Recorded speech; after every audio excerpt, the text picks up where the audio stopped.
अस्सलाम वालेकुम फ्रेंड्स, मैं हूं उस्मान अशरफ और आप देख रहे हैं बिजनेस आइडियाज़ उर्दू। दोस्तों, आज की इस वीडियो में हम जानेंगे स्कूल स्टार्ट करने के हवाले से और उसका क्या प्रोसेस है, उसको रजिस्ट्रेशन किस अंदाज में करवाना है और फिर हमारा स्टाफ का खर्चा कितना आ जाता है, फर्नीचर के हवाले से कितना खर्चा आ जाएगा। ये सब सवाल करेंगे हम अपने इन टीचर से। ये आज मैं मौजूद हूँ मोहम्मद बिन कासिम स्कूल में, डस्का शहर में ये स्कूल है।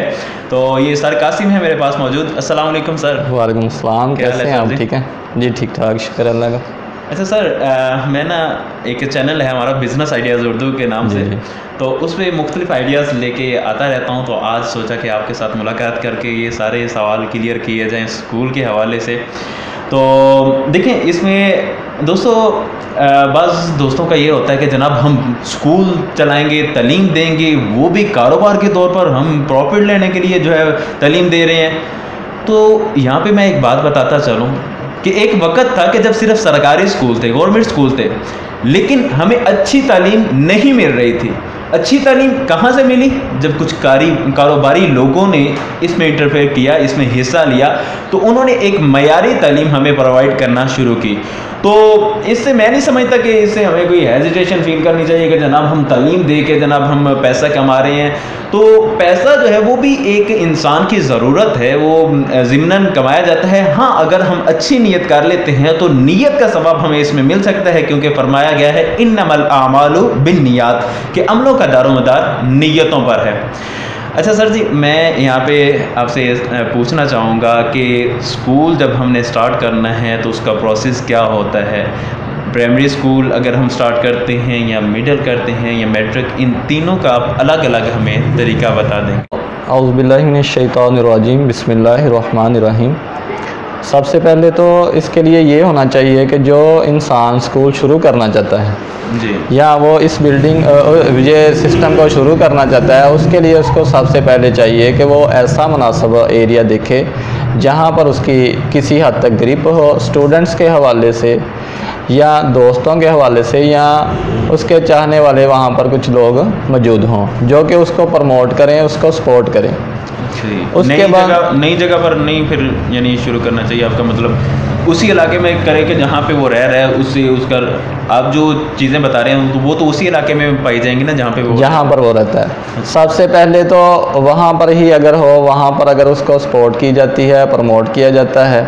मेरा भी यही मानना है कि अगर किसी और इलाके में जाकर या किसी जगह पर जाके आप किसी के फ्यूचर को डेवलप कर रहे हैं, क्यों ना अपने ही एरिए में अपने लोगों के लिए कुछ काम किया जाए।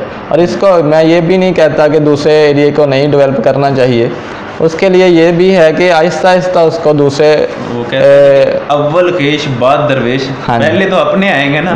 तो बहुत प्यारी बात बता दी कि नीयत उन्होंने देखें क्या बताई है कि हम अपने इलाके में इसलिए करेंगे कि अपना इलाका तालीम याफ्ता होगा तो डेवलप होगा, तो अपने इलाके को ज़्यादा फायदा होगा। और उसमें एक दूसरी रीज़न ये भी है कि वो लोग आपकी सोच को समझते हैं, आप उनकी सोच को समझते हैं। जब वो आपके साथ मिलकर काम करेंगे तो वो ज़्यादा बेहतर काम करेंगे और आपकी सोच को आगे लेकर चलेंगे।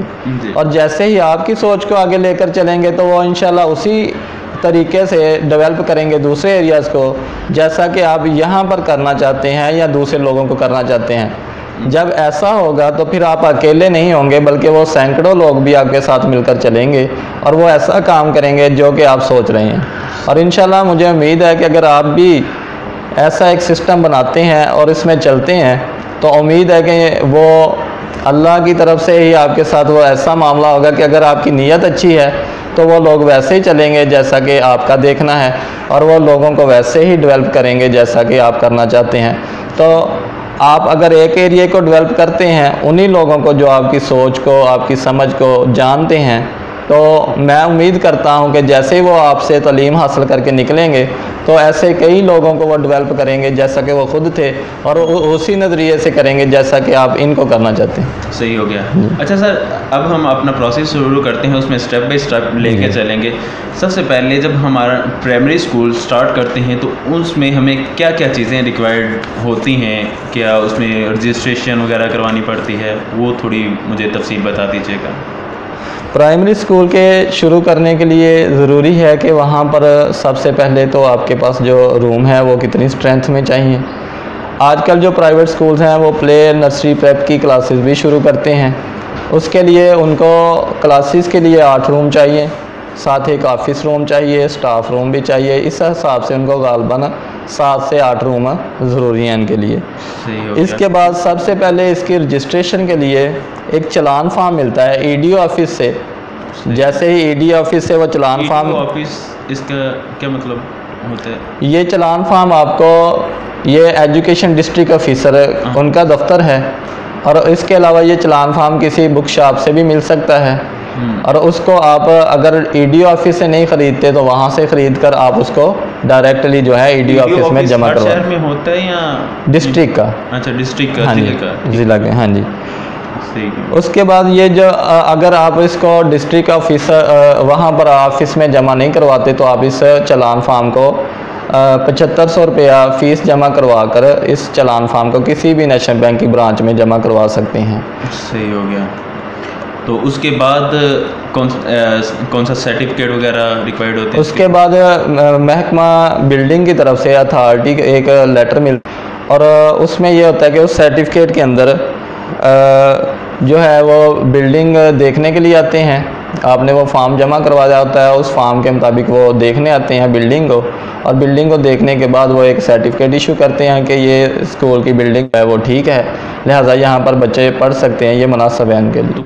इसके अलावा कोई और भी लेटर वगैरह हमें लेना पड़ता है प्राइमरी स्कूल के लिए या यही है? प्राइमरी स्कूल के लिए हमने ये जो चलान फार्म हमने जमा करवाया है रजिस्ट्रेशन के लिए, जो कि बुक शॉप से मिलेगा या फिर वो भी रजिस्टर्ड कुछ बुक शॉप्स होती हैं वहाँ पे मिलती है, हर एक बुक शॉप से ये चलान फार्म नहीं मिलेगा। अच्छा। तो उसके अलावा ये गालबन नेशनल बैंक से भी मिल जाता है चलान फार्म, और वहाँ पर ये फिल करके 7,500 रुपीज़ चार्जेस के साथ आप इसको जमा करवा सकते हैं। और फिर 15 दिन के बाद वो चेक करने आएंगे रजिस्ट्रेशन के हवाले से, और आपको फिर अगर आपका अदारा जो है उसके लिए मुनासिब हुआ तो वो रजिस्ट्रेशन आपको ओके कर देंगे। अच्छा सर, जैसा कि आपने बताया कि प्राइमरी स्कूल के लिए 7 से 8 कमरे रिक्वायर्ड होते हैं, तो अगर कोई मिडिल स्टार्ट करना चाह रहा है तो उसके लिए क्या क्या चीज़ें होती हैं इसमें?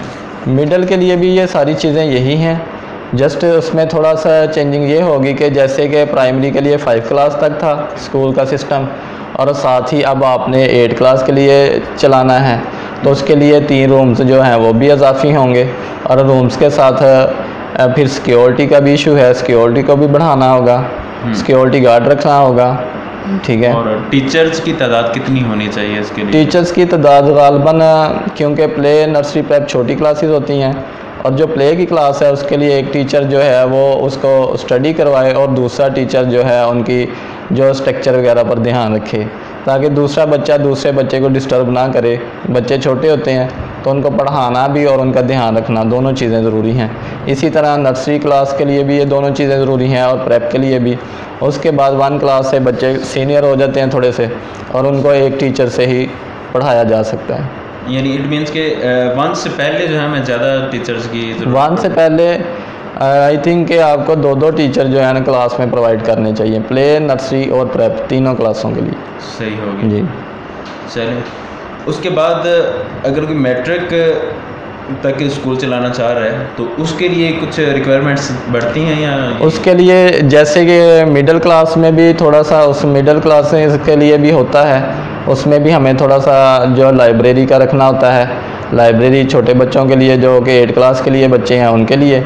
उसके बाद जब मैट्रिक का हो जाता है तो उसके लिए हमें ज़रूरी है कि वहाँ पर कंप्यूटर लैब का होना ज़रूरी है, कंप्यूटर लैब के साथ लाइब्रेरी का होना ज़रूरी है, और लाइब्रेरी के साथ जो है साइंस लैब का भी होना ज़रूरी है, और उसके साथ भी उनके स्टाफ मेंबर्स का बढ़ जाना भी ज़रूरी है, जैसे कि रूम्स बढ़ेंगे, स्टाफ मेंबर्स बढ़ेंगे, क्लासेस भी बढ़ेंगी। अच्छा, फिर ये स्कूल की एफिलिएशन बोलते हैं क्या, ये भी करवानी हर स्कूल को लाजिम होती है या इसमें कोई? सबसे अच्छा तो ये है कि हर स्कूल इसकी एफिलिएशन जो है वो ज़रूर करवाए, और इसके लिए ये है कि रजिस्ट्रेशन जो है वो पहले करवाई जाती है। मोस्टली अदारे रजिस्ट्रेशन करवाते हैं ताकि वो अदारे जो है गवर्नमेंट की एक नज़र में आ जाएं, और उसके बाद एफिलिएशन करवाई जाती है। एफिलिएशन के लिए गालबन 90,000 रुपया जो है गर्ल्स के लिए है, और 90,000 रुपये चार्जेस किए जाते हैं जमा बॉयज़ के लिए, जिसके बाद इसकी एफिलिएशन के लिए वो एक वहाँ से वफ्द आता है गवर्नमेंट का, जो कि वो सारा चेक करता है कि उनके मुताबिक सारा सेटअप है या नहीं है, या कौन सी चीज़ें हैं। हेल्थ सर्टिफिकेट भी वो चेक करते हैं, स्टाफ मेंबर्स के रजिस्टर मेंटेन हैं या नहीं हैं, अटेंडेंस रजिस्टर मेंटेन है या नहीं है। ये सारी चीज़ें चेक करने के बाद वो फिर एक हेल्थ सर्टिफिकेट की तरह वो भी एक सर्टिफिकेट जारी करते हैं, जिसको हम एफिलिएशन सर्टिफिकेट कहते हैं। और ये एफिलिएशन जो सर्टिफिकेट होता है, ये पहले तो 2 साल का जारी किया जाता है, उसके बाद फिर वो 2 साल के बाद वो दोबारा आते हैं। अच्छा। और उसको दोबारा चेक किया जाता है, और चेक करने के बाद वो सर्टिफिकेट दोबारा एक जारी करते हैं, जो गालबन 5 साल के लिए होता है। और उसके चार्जेस वो 90,000 की बजाय सेकंड टाइम में वो 20,000 रुपये चार्जेस जमा करते हैं। अच्छा, ये अगर फर्स्ट टाइम में अगर कोई करवा रहा है तो इट मीन्स के 90 गर्ल्स के लिए, 90 बॉयज़ के लिए 180,000 बन जाता है। तो ये तो काफ़ी बड़ी रकम है। अगर कोई स्टार्टिंग में नहीं करवाना चाहता तो फिर भी काम चल सकता है दूसरे स्कूलों से अगर कोई पेपर? हाँ जी, वो यही है कि वो फिर अपने बच्चों को जो है वो तैयारी करवाएं अच्छी तरह से, और उसके बाद वो देखें, उन बच्चों को चेक करें, और दूसरे स्कूलों के साथ फिर उनको जो एफिलिएशन जिन स्कूलों की है वहाँ से अपने बच्चों का दाखिला भेजें। जी फ्रेंड्स, यहाँ तक हमारा एक स्टेप कंप्लीट हुआ, जो रजिस्ट्रेशन वगैरह का सिलसिला होता है, एफिलिएशन का होता है, उस पर हमने बात की। अभी हम बात करेंगे कि स्कूल स्टार्ट करना है, उस पर हमारे खर्चे कितने कितने आ जाएंगे स्टार्ट करने पे। लेकिन ये वीडियो अभी लंबी हो रही है, 11 मिनट से ज़्यादा हो चुकी है, लिहाजा अभी हम इसी को यहीं पे क्लोज़ करते हैं और बकिया बातें करते हैं नेक्स्ट वीडियो में। नेक्स्ट वीडियो को देखने के लिए हमारे चैनल को सब्सक्राइब कर लें। उम्मीद है कि आपको ये वीडियो पसंद आई होगी। इसे लाइक शेयर कमेंट ज़रूर करें। जज़ाकल्लाह। अस्सलामु अलैकुम वरहमतुल्लाह।